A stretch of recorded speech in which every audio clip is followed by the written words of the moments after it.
नमस्कार। चुनाव का शोर थमने और नतीजों के इंतजार के बीच एक बड़ा गहमा गहमी का दौर आता है एग्जिट पोल्स का। हाँ बिल्कुल। टीवी पर तो जैसे बाढ़ आ जाती है आंकड़ों की। वही, हर चैनल का अपना दावा, अपनी भविष्यवाणी। तो आज हम इसी दुनिया की थोड़ी गहराई में उतर रहे हैं। हमारे पास देखिए इस पर कई लेख और विश्लेषण हैं जो इसके अलग अलग पहलू देखते हैं। अच्छा। और हमारा मकसद आज यही है कि ये एग्जिट पोल का ताना बाना समझें। आखिर ये हैं क्या, कैसे होते हैं और इनमें दम कितना है। हाँ, ये सबसे बड़ा सवाल है। और इनका असर क्या पड़ता है। और जो सवाल सबके मन में होता है, क्या ये वाकई नतीजों की कोई आहट है या बस शोर। याद है 2004 जब एग्जिट पोल्स ने कुछ कहा और नतीजा बिल्कुल उलट। हाँ, वो तो बहुत बड़ा उलटफेर था। फिर देखिए 2019 में वही एग्जिट पोल्स वो काफी हद तक सही निकले। हाँ, काफी करीब थे वो। तो क्या ये सुधर गए हैं या मामला कुछ और ही है। तो आइए इन्हीं सवालों के जवाब ढूंढते हैं। सबसे पहले ये समझते हैं कि ये एग्जिट पोल आखिर होते क्या हैं। देखिए, बहुत सीधे शब्दों में कहूं तो एग्जिट पोल एक तरह का सर्वे ही है। सर्वे। हाँ। जैसे ही वोटर वोट डालकर पोलिंग बूथ से ठीक बाहर निकलता है ना। अच्छा, ठीक बाहर। बिल्कुल। तो सर्वे करने वाली एजेंसी के लोग होते हैं, वो उनसे पूछते हैं, भाई किसको वोट दिया आपने। ओके। इसका मकसद बस यही होता है कि असली गिनती शुरू होने से पहले चुनाव के नतीजों का एक अंदाजा लग जाए, एक पहली तस्वीर मिल जाए। लेकिन यहाँ ये समझना बहुत जरूरी है कि ये कोई पूरे देश के हर वोटर से पूछकर नहीं किया जाता। नहीं, वो तो मुमकिन ही नहीं है। हाँ बिल्कुल। ये सिर्फ एक सैंपल यानी एक नमूने पर आधारित होता है। कुछ हजार या शायद लाख वोटरों से बात करके वो पूरी चुनावी तस्वीर का अनुमान लगाते हैं। अच्छा। और यहीं से सारी जटिलता, सारी मुश्किलें शुरू होती हैं। और भारत जैसे देश में ये जटिलता तो पता नहीं कितने गुना बढ़ जाती होगी। सही बात है। इतनी भाषाएं, इतनी जातियां, धर्म, फिर अमीर गरीब का फर्क है, शहरी गांवों का फर्क। क्या इतने विविध देश का एक छोटा सा सैंपल वो सच में पूरे देश की सोच पकड़ सकता है। ये तो अपने आप में एक बहुत बड़ी चुनौती लगती है मुझे। बिल्कुल सही कहा आपने। ये चुनौती ही एग्जिट पोल की सबसे बड़ी पहेली है असल में।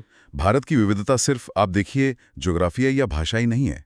ये सामाजिक, आर्थिक, राजनीतिक हर स्तर पर बहुत गहरी है। हाँ।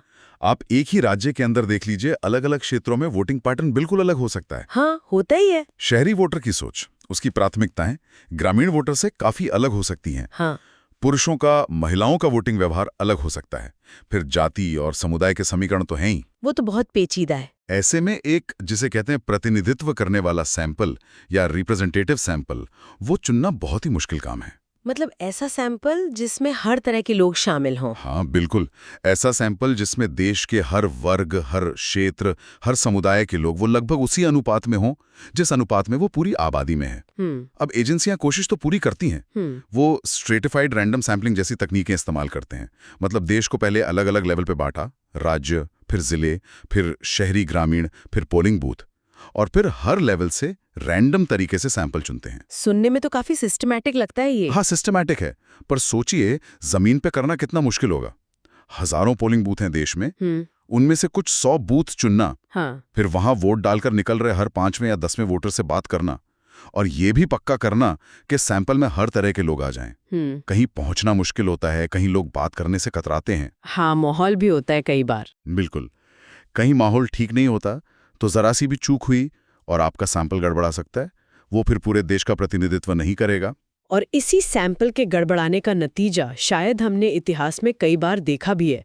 जैसा हमने शुरू में बात की 2004, वो तो एक क्लासिक उदाहरण है। हाँ बिल्कुल। लगभग सभी बड़े एग्जिट पोल्स ने कहा था कि एनडीए आराम से वापस आ रही है, इंडिया शाइनिंग का नारा चल रहा था। जोर शोर से। लेकिन नतीजे आए तो यूपीए ने सरकार बना ली। ये तो एग्जिट पोल्स के लिए एक बहुत बड़ा झटका था उस वक्त। बहुत बड़ा। सबकी विश्वसनीयता पर सवाल उठ गए थे। फिर देखिए 2019 में तस्वीर एकदम बदली। ज्यादातर एग्जिट पोल्स बीजेपी और एनडीए की बड़ी जीत बता रहे थे। कुछ ने तो 300 पार का आंकड़ा भी दे दिया था। हाँ, कई पोल्स ने दिया था। और नतीजे भी कमोबेश उसी लाइन पर आए। तो सवाल उठता है कि भाई 2004 से 2019 के बीच इस 1.5 दशक में ऐसा क्या बदला। क्या ये एजेंसियां बेहतर हो गईं? क्या उन्होंने अपनी गलतियों से सीखा? तकनीक सुधर गई? क्या हुआ? हाँ देखिए, ये कहना गलत नहीं होगा कि तरीकों में सुधार तो हुआ है। पिछले कुछ सालों में काफी बदलाव आए हैं। जैसे? पहली बात तो ये कि अब डेटा कलेक्शन के लिए टेक्नोलॉजी का इस्तेमाल काफी बढ़ गया है। पहले ज्यादातर काम कागज कलम से होता था। हाँ, वो फॉर्म भरते थे। हाँ, अब कई एजेंसियां टैबलेट या स्मार्टफोन इस्तेमाल करती हैं। उसको कैपी कहते हैं, कंप्यूटर असिस्टेड पर्सनल इंटरव्यूइंग। अच्छा। इससे क्या होता है कि डेटा एंट्री में जो गलतियां होती थीं वो कम हो जाती हैं और डेटा जल्दी रियल टाइम में इकट्ठा हो जाता है। ओके, ये तो एक बड़ा सुधार है। बिल्कुल। दूसरी बात, सैम्पलिंग की तकनीकों को भी और बेहतर बनाने की कोशिशें हुई हैं। सिर्फ रैंडम सैम्पलिंग नहीं, अब कोटा सैम्पलिंग का भी इस्तेमाल होता है। कोटा सैम्पलिंग? हाँ, मतलब पहले से तय कर लेना कि सैंपल में अलग अलग जाति, धर्म, उम्र, लिंग, इन सब के कितने लोग शामिल करने हैं, ताकि सैंपल ज्यादा बैलेंस्ड हो, प्रतिनिधित्व बेहतर हो सके। ठीक है। और फिर एक और चीज आती है डेमोग्राफिक वेटिंग। ये थोड़ा टेक्निकल है पर जरूरी है। बताइए। इसका मतलब है कि मान लीजिए आपका फाइनल सैंपल इकट्ठा हो गया। अब आपने देखा कि उसमें किसी खास ग्रुप के लोग, मान लीजिए महिलाएं, उनकी असल आबादी के अनुपात से कम है। अच्छा, ऐसा हो सकता है? हाँ, हो जाता है। तो जब आंकड़ों का विश्लेषण करते हैं तो उन महिलाओं के जवाबों को थोड़ा ज्यादा वजन या वेट दे दिया जाता है, ताकि अंतिम अनुमान जो निकले वो देश की असल डेमोग्राफी के ज्यादा करीब हो। तो मतलब आंकड़ों को एडजस्ट किया जाता है एक तरह से। हाँ, एडजस्ट कहना ठीक नहीं होगा, उसको वेटिंग करते हैं। मतलब उनके प्रभाव को उनकी वास्तविक संख्या के अनुपात में लाया जाता है। और इसके साथ ही काफी जटिल स्टैटिस्टिकल मॉडल इस्तेमाल किए जाते हैं इन आंकड़ों से वोट शेयर और फिर सीटों का अनुमान लगाने के लिए। ये सुनने में तो काफी मतलब वैज्ञानिक सा लगता है, तकनीक है, स्टैटिस्टिक्स है, लेकिन फिर भी सवाल वही है, एग्जिट पोल गलत क्यों हो जाते हैं?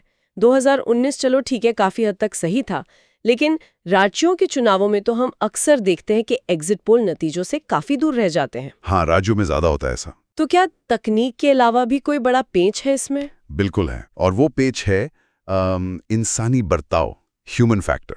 अच्छा। आप तकनीक कितनी भी अच्छी ले आइए, आंकड़े तो आखिर लोगों के जवाबों से ही बन रहे हैं ना। हाँ, बात तो लोग ही कर रहे हैं। बस, और यहीं पर दो बड़ी चुनौतियां सामने आती हैं। पहली, क्या वोटर सच बोल रहा है? ये तो बड़ा सवाल है। और दूसरी, क्या वो वोटर जो सर्वे में हिस्सा ले रहा है और शायद सच भी बोल रहा है, वो वाकई उन बाकी वोटरों जैसा ही है जो या तो चुप रह गए या जिन्होंने सर्वे में बात करने से ही मना कर दिया? हाँ, ये भी सोचने वाली बात है। यहीं पर वो शर्मीला वोटर सिंड्रोम या शाय वोटर सिंड्रोम का जिक्र आता है। शर्मीला वोटर, ये क्या होता है? हाँ, मतलब ये वो वोटर है जो वोट तो किसी खास पार्टी को देता है, लेकिन शायद सामाजिक दबाव में या ये सोचकर कि उसकी पसंद पॉपुलर नहीं है या लोग क्या कहेंगे, वो सर्वे करने वाले को सच नहीं बताता। अच्छा। वो या तो गोलमोल जवाब दे देगा या किसी दूसरी ज्यादा पॉपुलर लगने वाली पार्टी का नाम ले लेगा या बात ही नहीं करेगा। हाँ, या बात करने से ही मना कर देगा। कहेगा मुझे नहीं बताना। ये तो बहुत दिलचस्प है। क्या ये शर्मीलापन किसी खास किस्म की पार्टी या विचारधारा के समर्थकों में ज्यादा होता है, या ये हर चुनाव में अलग-अलग पार्टियों के लिए होता है? ये देखिए, ये अलग-अलग चुनावों में और अलग-अलग पार्टियों के लिए बदल सकता है। कई बार ये उस पार्टी के साथ जुड़ जाता है जिसे लेकर मीडिया में या समाज में ज्यादा नेगेटिव चर्चा हो रही हो। लोग खुलकर उसका नाम लेने से झिझकते हैं। ओके। या फिर ये उन वोटरों में ज्यादा हो सकता है जो किसी प्रभावशाली स्थानीय नेता या समुदाय के दबाव में महसूस करते हों। सोचिए, किसी गांव में अगर किसी एक दबंग पार्टी का बहुत माहौल है, हाँ, तो हो सकता है दूसरी पार्टी को चुपचाप वोट देने वाला वोटर वो पोलिंग बूथ के बाहर खड़ा होकर अपनी असली पसंद ना बताए। डर हो सकता है। सही बात है, ये तो मुमकिन है। एजेंसियां इससे निपटने की कोशिश करती हैं। ऐसा नहीं है कि उन्हें पता नहीं है। क्या करते हैं वो? कुछ लोग डमी बैलेट बॉक्स का इस्तेमाल करते हैं। मतलब वोटर को एक पर्ची देते हैं, वो उस पर निशान लगाकर बॉक्स में डालता है ताकि उसे सीधे बोलना ना पड़े। अच्छा, ये तरीका है। हाँ, कुछ लोग सवालों को घुमा फिरा कर पूछते हैं। सीधे नहीं पूछते किसको वोट दिया, बल्कि पूछते हैं कि आपके हिसाब से कौन जीत रहा है या आपके इलाके में माहौल कैसा है। इनडायरेक्ट तरीके। हाँ, लेकिन ये अंदाजा लगाना फिर भी बहुत मुश्किल है कि आखिर कितने वोटर शर्मीले हैं और वो किस तरफ जा रहे हैं। और यही अनिश्चितता ये एग्जिट पोल के आंकड़ों को गड़बड़ा सकती है। कैसे? अगर ये शर्मीले वोटर किसी एक ही पार्टी के ज्यादा हुए तो उस पार्टी का वोट शेयर एग्जिट पोल में कम दिखेगा, जबकि नतीजों में वो ज्यादा निकल सकता है और सारा खेल पलट सकता है। बाप रे! तो एक तरफ सैंपल चुनने की भारी चुनौती, दूसरी तरफ वोटर का सच ना बताना या बताने से हिचकना, ये तो वाकई एग्जिट पोल को एक बहुत जोखिम भरा काम बना देता है। बिल्कुल, इसमें अनिश्चितता का तत्व हमेशा रहता है। और अब इसमें मीडिया का तड़का भी लग जाता है। एग्जिट पोल वाली शाम, अरे वो तो जैसे टीवी पर कोई त्योहार मनता है। हाँ हाँ, बिल्कुल कार्निवल जैसा माहौल होता है।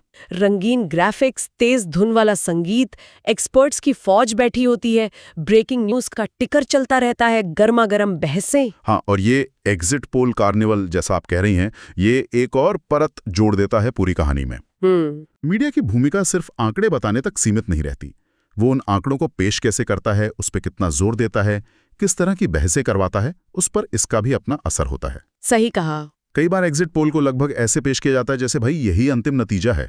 इससे खास तरह का माहौल बन जाता है। हाँ, वो हवा बनाना जिसे कहते हैं। बिल्कुल। इसका असर क्या होता है? क्या ये सिर्फ दर्शकों का मनोरंजन है या इसका कोई वाकई में प्रभाव भी पड़ता है जमीन पर? नहीं, प्रभाव पड़ता है। पहला असर तो देखिए राजनीतिक दलों और उनके कार्यकर्ताओं के मनोबल पर सीधा पड़ता है। वो कैसे? जिस पार्टी को एग्जिट पोल में बढ़त मिलती दिखती है, उसके खेमे में जाहिर है जश्न का माहौल बन जाता है। कार्यकर्ता चार्जअप हो जाते हैं, और जो पार्टी पिछड़ती दिखती है उसके कार्यकर्ता मायूस हो सकते हैं। और इसका असर नतीजों के दिन जो काउंटिंग एजेंट होते हैं उनकी मुस्तैदी पर भी पड़ सकता है, ऐसा माना जाता है। अच्छा, और दूसरा बड़ा असर और शायद ज्यादा दिखने वाला असर वो शेयर बाजार पर होता है। हाँ, ये तो हम देखते ही हैं। बाजार को स्थिरता चाहिए होती है।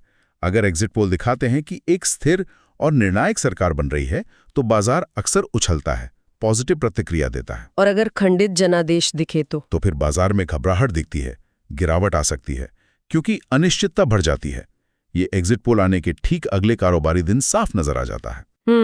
लेकिन इसकी आलोचना भी होती है कि मीडिया कई बार इन एग्जिट पोल को सनसनीखेज बनाने के चक्कर में टीआरपी की दौड़ में उनकी जो सीमाएं हैं, जो लिमिटेशंस हैं, उनको नजरअंदाज कर देता है। हाँ, वो मार्जिन ऑफ एरर वगैरह कौन बताता है? बहुत कम।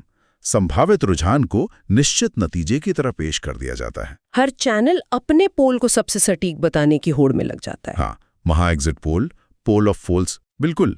इससे दर्शकों में भ्रम भी पैदा हो सकता है और पूरी प्रक्रिया की जो गंभीरता है वो कहीं ना कहीं कम हो जाती है।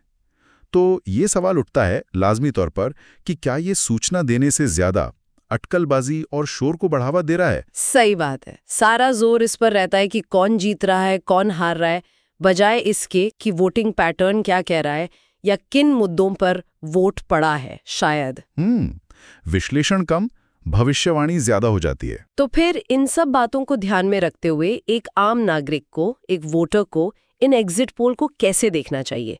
कितना भरोसा करना चाहिए इन पर? क्या करें इनका? देखिए, मेरे हिसाब से सबसे पहली और सबसे जरूरी सलाह तो यही है कि एग्जिट पोल को महज एक संकेत या एक इंडिकेटर की तरह माने। अंतिम फैसला या पत्थर की लकीर बिल्कुल ना माने। ओके, सिर्फ एक इशारा। हाँ, ये हवा का रुख बता सकते हैं, लेकिन मौसम का सटीक पूर्वानुमान नहीं है ये। इनमें जो आंकड़े आते हैं, हमें याद रखना चाहिए कि वो कई सारे अगर मगर के साथ आते हैं। सैंपल का साइज क्या था, मार्जिन ऑफ एरर कितना है, सर्वे किस तरीके से किया गया, वो शर्मीले वोटर वाला फैक्टर कितना रहा होगा, ये सब हमें पता नहीं होता ठीक से। तो हमें इन आंकड़ों को देखना चाहिए, बिल्कुल। उन पर जो बहसें होती हैं उनको सुनना चाहिए, क्योंकि वो हमें कुछ हद तक वोटरों के मूड और रुझानों के बारे में जानकारी तो देते ही हैं। हाँ, कुछ आइडिया तो लगता है। हाँ, ये समझने की कोशिश करनी चाहिए कि अलग अलग एग्जिट पोल क्या कह रहे हैं, उनमें कितना अंतर है। अगर सब एक ही दिशा में इशारा कर रहे हैं तो शायद कुछ वजन हो उस बात में, लेकिन अगर बहुत ज्यादा अंतर है अलग अलग पोल्स में, तो मतलब साफ है कि तस्वीर धुंधली है। ये अच्छा पॉइंट है। पर असली पक्की तस्वीर के लिए चुनाव आयोग के जो आधिकारिक नतीजे आते हैं उनका ही इंतजार करना सबसे सही, सबसे समझदारी वाला तरीका है। सही बात है, नतीजे वाले दिन ही सब साफ होता है। बिल्कुल। और इसे अगर हम थोड़ी बड़ी पिक्चर में देखें तो एग्जिट पोल कहीं ना कहीं लोकतंत्र की उस अप्रत्याशितता, उस अनप्रेडिक्टेबिलिटी को भी दिखाते हैं। वो कैसे? अगर नतीजे हमेशा एग्जिट पोल जैसे ही आने लगे तो शायद चुनाव का सारा रोमांच ही खत्म हो जाएगा। हाँ, फिर तो वोट डालने का क्या मतलब? वही, ये जो अनिश्चितता है कि आखिरी वोट गिने जाने तक कुछ भी हो सकता है, शायद यही तो लोकतंत्र की खूबसूरती है। एग्जिट पोल इस पूरे चुनावी नाटक का एक दिलचस्प हिस्सा जरूर है, लेकिन वो पूरी कहानी नहीं है। बिल्कुल सही कहा। तो आज हमने एग्जिट पोल की दुनिया की कई परतें खोली, समझा कि ये कैसे किए जाते हैं और भारत जैसे देश में सही सैंपल चुनना अपने आप में कितना मुश्किल काम है। हमने 2004 और 2019 के उदाहरणों से इनकी सटीकता के मिले जुले रिकॉर्ड को भी देखा और ये जानने की कोशिश की कि भाई तकनीक में सुधार के बावजूद वो शर्मीले वोटर जैसे मानवीय कारक कैसे नतीजों को घुमा सकते हैं। हाँ, वो बहुत महत्वपूर्ण है। और आखिर में मीडिया इन पोल्स को कैसे एक बड़े इवेंट में तब्दील कर देता है और हमें आपको इनको किस नजरिए से देखना चाहिए, इस पर भी हमने बात की। हाँ, एक संतुलित नजरिया रखना जरूरी है। बिल्कुल। और जाते जाते अगर मैं एक सवाल श्रोताओं के मन में छोड़ना चाहूँ, हाँ, जरूर। तो जरा ये सोचिएगा कि एग्जिट पोल की सटीकता या फिर उसकी कमी, क्या ये सिर्फ हमें चुनाव के संभावित विजेता के बारे में ही बताती है, या ये समाज में जो गहरे बदलाव चल रहे हैं, वोटरों की जो बदलती सोच है, उनकी आकांक्षाएं हैं, शायद उनके डर हैं, उनके बारे में भी कुछ इशारा करती है? गहरा सवाल है ये। क्या इन आंकड़ों के शोर के पीछे कोई ऐसा पैटर्न छिपा है जिसे हम शायद समझने से चूक रहे हैं? ये सिर्फ आंकड़ों का खेल नहीं है, शायद ये समाज को पढ़ने का, उसको समझने का एक जरिया भी हो सकता है, अगर हम इसे सही नजरिए से देखें तो। माँ के बहुत अच्छा सवाल छोड़ा है आपने सोचने के लिए। इस विस्तृत चर्चा को सुनने के लिए बहुत बहुत धन्यवाद। जानकारी हासिल करते रहें और हर जानकारी को आलोचनात्मक दृष्टि से परखते रहें। नमस्कार। धन्यवाद, नमस्कार।